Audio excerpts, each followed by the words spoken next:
যখন মাইয়িতকে কবরে শোয়ানো হয় তখন সে তাকে দাফন করে যাওয়া ব্যক্তিদের হাঁটার খসখস আওয়াজ শুনতে পায়। এরপরে তাকে যখন শুইয়ে দেওয়া হয়, সে যদি মুমিন ব্যক্তি হয় তাহলে তার মাথার দিকে তার সালাত এসে দাঁড়িয়ে যায়। দুনিয়াতে আপনি যে নামাজগুলো পড়েছেন, আমি যে নামাজগুলো পড়ছি, এগুলো মাথার দিকে দাঁড়িয়ে যায়। ডান দিকে চলে আসে তার সওম মানে কি? রোজা।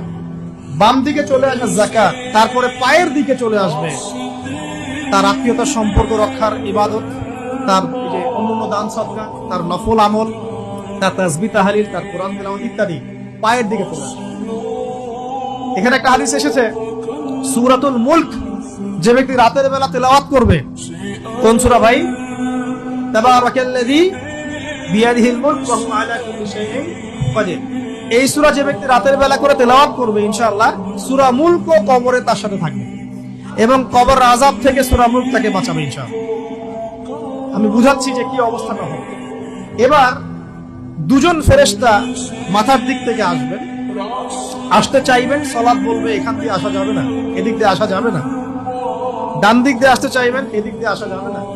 বাম দিক দিয়ে আসতে চাইবেন, যাকাত বলবে এদিক দিয়ে আসা যাবে না। পায়ের দিক দিয়ে আসতে চাইবেন, আমলগুলো বলবে এদিক দিয়ে আসা যাবে না।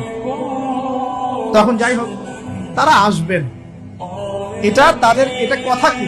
এটা কথাটা হচ্ছে যে সালাতের গুরুত্ব, মানে সে সালাত আদায় করেছে, সে আমার হক আদায় করেছে, আমি তার পক্ষে আছি, পক্ষে বোঝাচ্ছে। রোজা বলবে আমি ওর পক্ষে আছি, তাকে আপনি কোনো শাস্তি দিবেন না, আমি তার পক্ষে আছি। আপনারা দুজন তাকে শাস্তি দিবেন না, আমি যাকাত তার পক্ষে আছি। এটা পক্ষে থাকার কথা। তারপরেও তারা আসবেন, চোখগুলো হবে নীল এবং কালো, নীলাভ চোখের কালো। মুনকার নাকি উঠে বসিয়ে দেওয়া হবে। এবার তিনটা প্রশ্ন। প্রথমে প্রশ্ন হচ্ছে কি, মান রব্বি, তোমার রব কে? তখন মুমিন বান্দা বুক ফুলিয়ে বলবে রব্বি আল্লাহ, আমার রব কে? আল্লাহ। পৃথিবীতে যে ব্যক্তি আল্লাহর সাথে শিরিক করে নাই, আল্লাহ তাওহীদের উপর থেকেছে এবং তার উপরে মৃত্যুবরণ করেছে, ইনশাআল্লাহ সে ব্যক্তি এর উত্তর নির্দ্বিধায় দিতে পারবে। আর দুনিয়াতে যে বা যারাই আল্লাহর সাথে শিরিক করবে, আল্লাহর সাথে শিরকের পাপে লিপ্ত হবে, ওই অবস্থায় মারা যাবে, তাওহীদের উপর থাকবে না, কোশ্চিন কালেও মান রব্বুক উত্তর দিতে পারবে। তারপর প্রশ্ন হয়ে যাবে বা দিনুক, তোমার দিন কি ছিল? মুমিন বান্দা উত্তর দিবে কি? দিন ইসলাম, আমার দিন ছিল ইসলাম। এখানে শুনে রাখেন, পৃথিবীতে যারা ইসলামকে পরিপূর্ণরূপে পালন করবে তারাই এই উত্তর দিতে পারবে ইনশাআল্লাহ। যারা ইসলামকে ঠাট্টা বিদ্রুপের হাসি তামাশার পাত্র বানিয়েছে, মন চাইলে কিছু করি, মন চাইলে কিছু করি না, সহজ বলে একটু আমল করি, বাকি কিছুর আমল ছাড়ি না, হ্যাঁ, নামাজ পড়ি, সুদ ছাড়তে পারি না, ঠিক আছে, বছর বছর উমরা করি, এদিকে ঘুষ দুর্নীতি ছাড়তে পারি না, ইসলামকে ঠাট্টা তামাশার পাত্র বানিয়েছে, এরা কোশ্চিন করে উত্তর দিতে পারবে না। দিনে পরিপূর্ণরূপে ইসলামে প্রবেশ করতে বলেছেন আল্লাহ রাব্বুল আলামিন। যারা পরিপূর্ণরূপে ইসলামে প্রবেশ করবে এবং ইসলামের প্রতিটা মৌলিক বিধান মেনে চলবে, ইনশাআল্লাহ তারা এর উত্তর দিতে পারবে। এরপরে আসবে তৃতীয় প্রশ্ন। নবী সাল্লাল্লাহু আলাইহি ওয়াসাল্লামকে দেখানো হবে। যখন দেখানো হবে তখন সূর্য যখন ডুবে যায়, যে দৃশ্যটা আমরা দেখতে পারি না, ওই দৃশ্যটা ভেসে উঠবে এবং মুমিন বান্দা অস্থির হয়ে যাবে, বলবে আমাকে ছেড়ে দাও, আমি নামাজ পড়বো। সুবহানাল্লাহ। তার কারণ তার কাছে মনে হবে যে আসরের ওয়াক্ত হয়ে গেছে, আসরের ওয়াক্ত হয়ে গেছে, আসরের ওয়াক্ত চলে যাচ্ছে, আমাকে নামাজ পড়তে হবে। চিন্তা করেছেন? ওই যে একটা হাদিস আছে না, যে 7 শ্রেণীর মানুষকে আল্লাহ রাব্বুল আলামিন আরশের ছায়ায় ছায়া দিবেন। তার মধ্যে এক শ্রেণীর মানুষকে, যার অন্তর মসজিদের সাথে ঝুলে থাকে, তার মন মসজিদের সাথে ঝুলে ছিল, এই সূর্য ডুবে গেল বলে আমাকে ছেড়ে দাও, নামাজ পড়তে দাও। তখন ফেরেশতারা বলবেন তোমাকে নামাজ পড়তে দেয়া হবে, তবে তার আগে তুমি এর উত্তর দাও। কি উত্তর? এই ব্যক্তির দিকে তাকাও। তখন নবী সাল্লাল্লাহু আলাইহি ওয়াসাল্লামকে দেখানো হবে, সাল্লাল্লাহু আলাইহি ওয়াসাল্লাম দরুদ পড়বে। বলা হবে যে এই ব্যক্তির সম্পর্কে তোমার কি ধারণা? মান হাযা রাজুলু বুইসা ফীকুম, এই ব্যক্তি কে, যাকে তোমাদের কাছে পাঠানো হয়েছিল? মুমিন ব্যক্তি নির্দ্বিধায় বলে দিবে যে তিনি হচ্ছেন আমার নবী মুহাম্মদুর রাসূলুল্লাহ সাল্লাল্লাহু আলাইহি ওয়াসাল্লাম। দেখুন, পৃথিবীতে যে বা যারাই নবী সাল্লাল্লাহু আলাইহি ওয়াসাল্লামের সুন্নতের উপর আমল করবে, ইনশাআল্লাহ সে তার উত্তর দিতে পারবে। দুনিয়াতে যারা নবীর সুন্নতের 5 পয়সা পরোয়া করছে না, তার আদর্শের 5 পয়সা দাম দিচ্ছে না, তারা কোশ্চিনকালে উত্তর দিতে পারবে। নাম হতে পারে আব্দুর রহমান, আব্দুর রহিম, নবীর সুন্নতের ধার ধারে না, তারা উত্তর দিতে পারবে। নবীর সুন্নতের গুরুত্ব কত কত গভীর, এটা আমাদেরকে এখান থেকে বুঝতে হবে। তাই প্রিয় যুবক ভাইরা, মুসলিম ভাইরা, আমাদের জীবনটাকে নবীর আদর্শ এবং সুন্নতে ঢেলে সাজাতে হবে। সকাল থেকে সন্ধ্যা পর্যন্ত প্রতিটা কাজ করবো কার তরিকায়? রাসূলের তরিকা। নামাজ পড়বো তার তরিকায়, রোজা, সিয়াম, হজ, যাকাত, আমল, মুআমালাত, আখলাক সব কার তরিকায়? নবী সাল্লাল্লাহু আলাইহি ওয়াসাল্লামের তরিকা অনুযায়ী ইনশাআল্লাহ। আল্লাহ পাক তৌফিক এনায়েত করুন, আমিন। এবার ফেরেশতা দুজন জিজ্ঞাসা করবে অবাক হয়ে, তুমি কিভাবে এটা জানলে? তুমি কিভাবে এই 3টা প্রশ্নের উত্তর দিতে পারলে? কারণ বেশিরভাগ মানুষ তো উত্তর দিতে পারবে না, বেশিরভাগ মানুষই এই উত্তর দিতে পারবে না। কারণ কিয়ামতের মাঠে 1999 জন মানুষ জাহান্নামে যাবে। তো এটা কঠিন পরীক্ষা। আল্লাহ রাসূল সাল্লাল্লাহু আলাইহি ওয়াসাল্লাম বলেছেন যে নিশ্চয়ই তোমাদেরকে এখানে পরীক্ষায় ফেলা হবে, আর তোমরা যদি এই পরীক্ষা জেনে তোমাদের মৃতদেরকে দাফন করা থেকে বিরত না থাকতে, তাহলে আমি তোমাদেরকে শুনিয়ে দিতাম কবরে কেমন পরীক্ষা হয়। মানে যদি আমরা শুনতে পারতাম যে কবরে কেমন পরীক্ষা হয়, আমরা ভয়ে আমাদের মৃতদেরকে দাফন পর্যন্ত করতাম না। এটা নবীজি বলছেন সাল্লাল্লাহু আলাইহি ওয়াসাল্লাম। তাকে জিজ্ঞাসা করা হবে যে তুমি কিভাবে জানলে এটা? বেশিরভাগ মানুষ তো পারে না উত্তর দিতে। তখন সেই ব্যক্তি বলে বসবে, সেই ব্যক্তি বলবে যে করাতু কিতাব আল্লাহ, আমি আল্লাহর কিতাব এই কোরআন পড়েছি। মুমিন বলবে আমি আল্লাহর কোরআন পড়েছি, ফাআমানতু বিহি, আমি এর উপর ঈমান এনেছিলাম, ওয়া সাদ্দাকতু, এবং সত্যায়ন করেছি। অতএব দুনিয়াতে যারা দ্বীনের জ্ঞান অর্জন করছে না, কোরআন পড়ছে না, হাদিস পড়ছে না, পড়াশোনার চেষ্টা করছে না, জানার চেষ্টা করছে না, কবরে পার পাওয়া ডিফিকাল্ট আছে। এটা একটা অন্যতম প্রশ্ন। আমরা কিন্তু মনে করি 3টা প্রশ্ন হচ্ছে, আসলে প্রশ্ন হচ্ছে কয়টা? 4টা। 3টার পরে আরো একটা এক্সট্রা। কিভাবে জানলে? তোর উত্তর দিচ্ছে আমি আল্লাহর কিতাব পড়েছি, ঈমান এনেছি, সত্যায়ন করেছি। সুবহানাল্লাহ। নবী সাল্লাল্লাহু আলাইহি ওয়াসাল্লাম হাদিসের পরের অংশে বলেছেন যে যখন কাফের বান্দাকে উঠানো হবে, তখন ডানেও কিছু নাই, বামেও কিছু নাই, সামনে পিছনে কিছু নাই। মাথার দিক থেকে ফেরেশতারা তুলে আনবে, উঠিয়ে বসানো হবে, প্রশ্ন করা হবে কে তোমার রব? একটাই উত্তর, লা আদরি, আমি জানি না। নাউযুবিল্লাহ।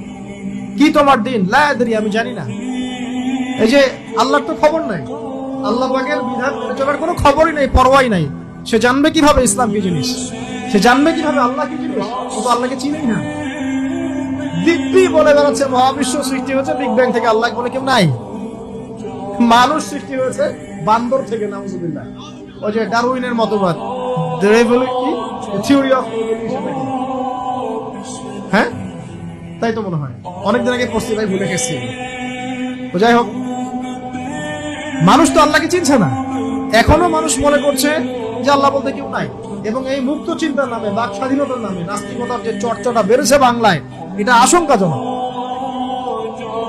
বড় বড় বিশ্ববিদ্যালয় থেকে পড়ে আসছে, অনেক সময় দেখলাম বড় বিশ্ববিদ্যালয়ের প্রফেসর, সে বলছে যে মহাবিশ্ব বিগ ব্যাং থেকে সৃষ্টি হয়েছে, সৃষ্টিকর্তা নাই। তো মুসলিম বিজ্ঞানীর একটা কথা বলতেন যে মানুষ বিজ্ঞান সম্পর্কে অল্প জানলে নাস্তিক হয়ে যায়, আর অনেক গভীর জ্ঞান অর্জন করলে আল্লাহর কাছে আত্মসমর্পণ। খেয়াল করে দেখবেন, ডক্টর, ইঞ্জিনিয়ার যারা বড় বড় লেভেলে চলে গেছেন, অনেক সিনিয়র, তারা কিন্তু বেশিরভাগ নামাজি দেখবেন, নামাজ পড়ে, দান সদকা করে, সমাজ কল্যাণমূলক কাজ করে। তারা কিন্তু রোগীর সেবা করতে গেলেও বলে যে নামাজ পড়িয়েন, রোজা রাখিয়েন, তারা কিন্তু বলে। অনেক ডক্টর আমি দেখেছেন যারা যত বেশি গবেষণা করে তারা তত বেশি আস্তিক হয়ে যায়, আর টুটাফাটা গবেষণা করলে নাস্তিক হয়ে যাবে। কত প্রশ্ন, ইসলামের এটা কেন, ওইটা কেন, ইসলামে বহুবিবাহ কেন, হ্যাঁ ইসলামে কি পর্দার বিধান কেন, তারপর ইসলামে এত রেস্ট্রিকশনস, এত বাইন্ডিংস কেন, হ্যাঁ স্বাধীনতা নাই কেন, কত প্রশ্ন। ইসলামের এগেইনস্টে কত তীর এখন ছোড়া হচ্ছে। তো এই ব্যক্তি কেমন করে উত্তর দিবে যে মাহদিনুক, তোমার দিন? আল্লাহর দিকে কত প্রশ্ন ছোড়া হচ্ছে, কত শিরকের পাপ আমরা করছি, অনেক সময় মুসলিম হয়েও শিরকের পাপ করছি। কিভাবে উত্তর দিবে? 3 নাম্বার প্রশ্ন যখন করা হবে, এই ব্যক্তিকে দেখো দেখি, সে বলবে যে আমি জানি না এই ব্যক্তিকে, তবে শুনেছিলাম মানুষের মুখে শুনেছিলাম, মানুষ যা বলতো আমি তাই বলতাম। মানে সে রাসূল সাল্লাল্লাহু আলাইহি ওয়াসাল্লামের নাম শুনেছিল হয়তো না, কিন্তু তার সুন্নত বা আদর্শ কখনো মেনে চলে নাই। এবার জান্নাতি ব্যক্তি হলে কি হতো, ওই যে সূর্য ডুবছিল যেখানে, তার দৃষ্টির সীমা পর্যন্ত কবরকে প্রশস্ত করে দেওয়া হবে এবং জান্নাতের একটা দরজা তার কবরে খুলে দেওয়া হবে।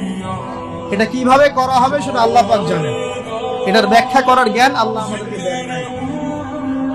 যেই মানুষের ক্ষুদ্র জ্ঞানে মানুষ ব্যাকটেরিয়া ভাইরাস নিয়ে গবেষণা করতে হিমশিম খেয়ে যায়, সে মহাবিশ্বের স্রষ্টা নিয়ে কিভাবে গবেষণা করবে? আল্লাহ পাকের অসীম জ্ঞানের সামনে আমার জ্ঞান কি খুবই ক্ষুদ্র। হাদিসে এসেছে বুখারী শরীফের মধ্যে যে একটা মহাসমুদ্রের মধ্যে যদি একটা পাখি এক ফোঁটা পানি উঠিয়ে নিয়ে যায়, ওই এক ফোঁটা পানি হচ্ছে মহাবিশ্বের জ্ঞান, আর বাকি পুরো মহাসাগর হচ্ছে আল্লাহ পাকের জ্ঞান। তো আমরা এই ক্ষুদ্র জ্ঞানের মানুষ হয়ে আল্লাহর জ্ঞানকে কেমন করে পেনিট্রেট করতে পারি? তো আল্লাহ পাক জান্নাতের দরজাগুলো খুলে দিবেন, একটা দরজা খুলে দিবেন, সেখান থেকে বাতাস আসবে, জান্নাতের নাজ নিয়ামত উপভোগ করতে থাকবে এবং তার রূহটাকে সবুজ রঙের পাখির আকৃতিতে জান্নাতে রেখে দেবে। ইল্লিন মানে ওখানে জান্নাতের নিয়ামত সে পাবে। এটাকে বলা হয় দারুল বারজাখ, বারজাখের জীবন। জীবন অনেকগুলো, একটা ছিল রুহের জগৎ। রুহের জগতে আমরা সবাই ছিলাম। শোনেন, রুহের জগতে যার সাথে যার বন্ধুত্ব ভালোবাসা গভীর ছিল, দুনিয়াতে তার সাথে তার ভালোবাসা বেশি। এটা হয়তো জানেন না, জানতেন হাদিসটা? রুহের জগতে যদি কখনো আপনার সাথে আমার দেখা হয়ে থাকে, দুনিয়াতে আপনার সাথে আমার দেখা হবে ইনশাআল্লাহ। রুহের জগতে যদি আপনার আমার মধ্যে ঘনিষ্ঠ ভালোবাসা লেগে থাকে, এখানেও ভালোবাসা হয়ে যাবে ইনশাআল্লাহ। এটা বলে আমি আমার তোমাদের বয়ফ্রেন্ড গার্লফ্রেন্ড ভালোবাসা বলি না, ওই ভালোবাসার কথা বলি। আবার রুহের জগতে বিদ্বেষ, এখানেও দেখবেন বিদ্বেষ। ওটা একটা জগৎ ছিল যেখানে আল্লাহ পাক সমস্ত আদম সন্তানকে সৃষ্টি করে তাদের রূহটাকে রেখেছিলেন এবং ওয়াদা নিয়েছেন। কি ওয়াদা? আল্লাহ পাক বলেছিলেন আলাস্তু বিরাব্বিকুম, সূরা আরাফের 182 নম্বর আয়াত, 182 নম্বর আয়াত। আল্লাহ পাক বলেছিলেন যে আমি ওয়াদা নিয়েছিলাম, আলাস্তু বিরাব্বিকুম, আমি কি তোমাদের রব নই? আমরা সবাই বলেছিলাম বালা ইয়া রাব্বি, অবশ্যই আপনি আমাদের রব। দুনিয়াতে এসে আমরা ভুলে গেছি। এই ভুলে যাওয়াটা মনে করায় দেওয়ার জন্য আল্লাহ পাক আসমানি কিতাব নাযিল করেন, নবী রাসূল পাঠান, আমাদের কান পর্যন্ত ইসলামের দাওয়াত পৌঁছে দেন, সেটা আমরা মনে করতে পারি। এবার আসেন রুহের জগতের পর আসলাম এই যে দুনিয়ার জগৎ, দারুদ দুনিয়া। দুনিয়ার মধ্যে আছি হয়তো 50, 60, 70, 100 বছর হাইয়েস্ট। এরপর যাবে দারুল বারজাখ, বারজাখের জগৎ। পাপী ব্যক্তি হলে জাহান্নামের দরজা খুলে দেওয়া হবে আর জাহান্নামের সে আযাব ভোগ করতে থাকবে, এবং পুণ্যবান ব্যক্তি হলে জান্নাতের দরজা খুলে দেওয়া হবে এবং এর নাজ নিয়ামত সে ভোগ করতে থাকবে। তখন তাকে বলা হবে এটা জান্নাতের সেই জায়গা যেখানে তুমি থাকবে। এটা দেখার সাথে সাথে, শোনার সাথে সাথে তার যে খুশি উৎফুল্ল তার অনেক বেড়ে যাবে এবং সে কি করবে জানেন? সে পৃথিবীতে ফিরে আসতে চাইবে। সে বলবে আমাকে আমার পরিবার বর্গকে জানাতে দেন, আমাকে আমার পরিবার বর্গকে জানাতে দেন যে আমি ভালো আছি। তখন ফেরেশতারা তাকে বলবেন যে এটা সম্ভব না, তোমার এবং তাদের মাঝে দারুল বারজাখ আছে, তুমি এটা ভেদ করে যেতে পারবে না। তখন তার আত্মাটাকে ইল্লিনে দেওয়া হবে, একটা সবুজ পাখির আকৃতিতে জান্নাতে ঘুরে বেড়াবে ইনশাআল্লাহ। আর যদি জাহান্নামী হয় তাহলে যে বললাম দরজা খুলে যাবে, জাহান্নামের মর্মান্তিক আযাব তার দিকে আসতে থাকবে। কবর সংকুচিত হয়ে আসবে এমন ভাবে যাতে তার বাম পাজর ডান পাজরের ভিতরে এইভাবে ঢুকে যাবে। এই আযাব চলতে থাকবে ইলা ইয়াউমি ইউবআসুন, পুনরুত্থানের দিন পর্যন্ত। এখন এই যে হাদিসটা আপনারা শুনলেন, এই হাদিসটা ব্যক্তিকেন্দ্রিক নয় কি? এখানে তিনটা বিষয় আপনাকে ফোকাস করতে হবে আমাদের। এক, তাওহীদ, আল্লাহ পাকের তাওহীদ। দুই, রিসালাত, রাসূলুল্লাহ সাল্লাল্লাহু আলাইহি ওয়াসাল্লামের রিসালাত, এবং আখিরাত, পরকাল। এই তিনটা বিষয় খুব স্বল্প কথায় বলছি। তাওহীদ কি? আল্লাহ পাকের একত্ববাদ। এক আল্লাহকে আপনি সৃষ্টিকর্তা মানবেন, রিজিক দাতা মানবেন, পালন কর্তা মানবেন, সন্তান দাতা, ভালো মন্দের মালিক, সমস্ত কিছুর মালিক কে? আল্লাহ। আল্লাহ আল্লাহ আমাকে বাঁচিয়ে রেখেছেন, আল্লাহ আমাকে মৃত্যু দিবেন, আল্লাহ আমাকে রিজিক দেন, আল্লাহ আমাকে সন্তান দিবেন, আল্লাহ আমার ভালোর মালিক, আল্লাহ মন্দের মালিক, আল্লাহ সমস্ত কিছুর মালিক। এই কনসেপ্ট পরিষ্কার থাকবে, লা ইলাহা ইল্লাল্লাহ পরিষ্কার থাকবে। সমস্ত বিষয় কার পক্ষ থেকে? আল্লাহর পক্ষ থেকে। তাওহীদ সংক্ষিপ্ত কথায় বললাম তাওহীদ। এর মধ্যে তিনটা ক্লাসিফিকেশন আছে, রুবুবিয়্যাত, উলুহিয়্যাত, আসমা ও সিফাত। এটা আপনারা কিতাবুত তাওহীদ বই থেকে পড়ে নিন। সংক্ষেপে বলে দেই, রুবুবিয়্যাত আল্লাহ পাকের সমস্ত বিষয়গুলো তার দিকে সম্বন্ধ করা, সৃষ্টিকর্তা, পালনকর্তা, রিজিক দাতা সবকে আল্লাহ। উলুহিয়্যাত কি? দুনিয়াতে এসেছি আল্লাহ পাকেরই দাসত্ব করতে হবে, অন্য কারো দাসত্ব চলবে না, তাওহীদ উলুহিয়্যাত। আসমা ও সিফাত কি? আসমা সিফাত মানে হচ্ছে আল্লাহ পাকের নাম গুণাবলীগুলো আছে, আল্লাহ পাক রহমান, আল্লাহ পাক রহিম, আল্লাহ পাক রাজ্জাক, হ্যাঁ, আল্লাহ পাক গফুর, আল্লাহ পাক শদীদুল ইকাব, সমস্ত গুণাবলী কার? আল্লাহ। এই হলো আসমা ও সিফাত। আল্লাহ পাক যেমন, আল্লাহ পাক তেমন, আল্লাহ পাক নিজের মতো, কারো সাথে তুলনীয় নয়। ওয়াল্লাহু আহাদ, একক, আল্লাহুস সামাদ, তিনি অমুখাপেক্ষী, লাম ইয়ালিদ ওয়া লাম ইউলাদ, তিনি জন্ম দেননি, জন্মিতও নন, ওয়া লাম ইয়াকুল লাহু কুফুয়ান আহাদ, তার সমতুল্য আর কিছুই নাই। আল্লাহ থেকে সবকিছু হয়, এটাই হলো তাওহীদ। এখন এর অপোজিশন কি? শিরক। তাওহীদের বিরুদ্ধে গেলে কি হয়ে যাবে? শিরক। কেউ যদি মনে করে যে আল্লাহ ছাড়া কেউ আমাকে জীবন দিতে পারে, আল্লাহ ছাড়া কেউ আমাকে মারতে পারে, আল্লাহ ছাড়া কেউ আমাকে রিজিক দিতে পারে, অথবা আল্লাহ ছাড়া কেউ সন্তান দিতে পারে, আল্লাহ ছাড়া অন্য কারো কাছে কেউ যদি দোয়া করে, আল্লাহ ছাড়া অন্য কারো জন্য নজর মানত করে, আল্লাহ ছাড়া অন্য কারো নামে কসম খায়, আল্লাহর হালালকে হারাম করে দেয়, আল্লাহর হারামকে হালাল করে নেয়, ঠিক আছে? আল্লাহ থেকে শুভ অশুভ আসে না, শুভ আল্লাহর পক্ষ থেকে আসে, অশুভ শয়তানের পক্ষ থেকে আসে, এমনও যদি কেউ মনে করে, শুভ অশুভ দুটোই আল্লাহর পক্ষ থেকে আসে, কিন্তু কেউ যদি মনে করে না শুভগুলো আল্লাহর পক্ষ থেকে, অশুভগুলো শয়তানের পক্ষ থেকে, এমনও যদি মনে করে, শিরক হয়ে যাবে। মুসলিমরা চলাফেরায় শিরক করছে, মুসলিমরা আল্লাহ ছাড়া অন্য কারো কাছে চাচ্ছে, মুসলিমরা অনেকে কবরে সিজদা করছে, মুসলিমরা অনেকেই মৃত মানুষের কাছে দোয়া করছে, হাতে বালা পরে আছেন, খোলেন না। কেন খোলেন না? ভয়ে যদি আপনার ক্ষতি হয়, শিরক। মুসলিমরা দেখবেন আগুনের সামনে মাথা নত করছে, মুসলিমরা এখন মেডিটেশন করে, ধ্যান করে, মুসলিমরা জিনকে দাবে করতেছে, অনেক সময় দেখা যায় মুসলিমরা জাদু করতেছে, জাদুবিদ্যা, কুফরি কালাম করছে না? করছে, সবই শিরক, সবই শিরক। মুসলিমরা দেখবেন আল্লাহর হালাল যেগুলো আছে এগুলোকে হারাম করে ফেলছে, আবার অনেক সময় আল্লাহর হারামগুলোকে হালাল করে নিচ্ছে। সুদ কি ভাই? এখানে ফরজ, হালাল করে নেওয়া হয়েছে। মদ কি? তোমাদের কাছে তো ওয়াজিব, না খাইলে ঘুম হয় না। তো এই যে আল্লাহ হারামগুলোকে কি করছি আমরা? হালাল করে ফেলি, এটাও শিরক, কুফরি একটা। তো এক কথায় তাওহীদের উপর যারা থাকবে, মান রব্বুক উত্তর দিতে পারবে ইনশাআল্লাহ। যারা শিরক করে ফেলবে, ওই অবস্থায় মারা যাবে, মান রব্বুক উত্তর দিতে পারবে। আমার কথা কি বোঝা যাচ্ছে?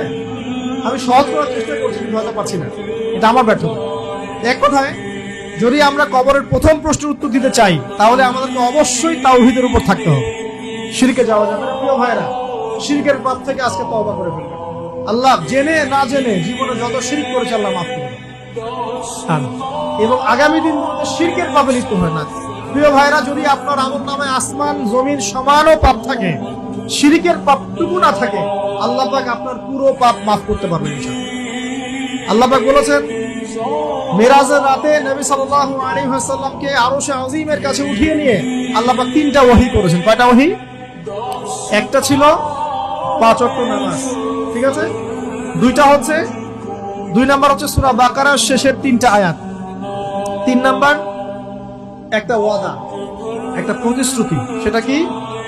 এ মুহাম্মদ সাল্লাল্লাহু আলাইহি ওয়াসাল্লাম, তোমার উম্মতের মধ্যে কেউ যদি আসমান জমিন সমান পাপ নিয়ে আমার সামনে হাজির হয়, কিন্তু আমার সাথে কাউকে শরীক না করে, শিরক না করে, তাহলে আমি আল্লাহ তার সামনে আসমান জমিন সমান ক্ষমা নিয়ে হাজির হব, মানে মাফ করে দেওয়া হবে ইনশাআল্লাহ। অতএব শিরকের পাপে যায় না, ইনশাআল্লাহ জান্নাতে যাবে। যে ব্যক্তি মন থেকে একবার লা ইলাহা ইল্লাল্লাহ পড়েছে, সমস্ত বিষয় আল্লাহর দিকে সুপর্দ করে, তার অন্যান্য অনেক পাপ থাকতে পারে, আল্লাহ পাক চাইলে সব পাপ মাফ করতে পারে। অতএব মান রব্বুক উত্তর দিতে চাইলে শিরকের পাপে যাওয়া যাবে? যাবে।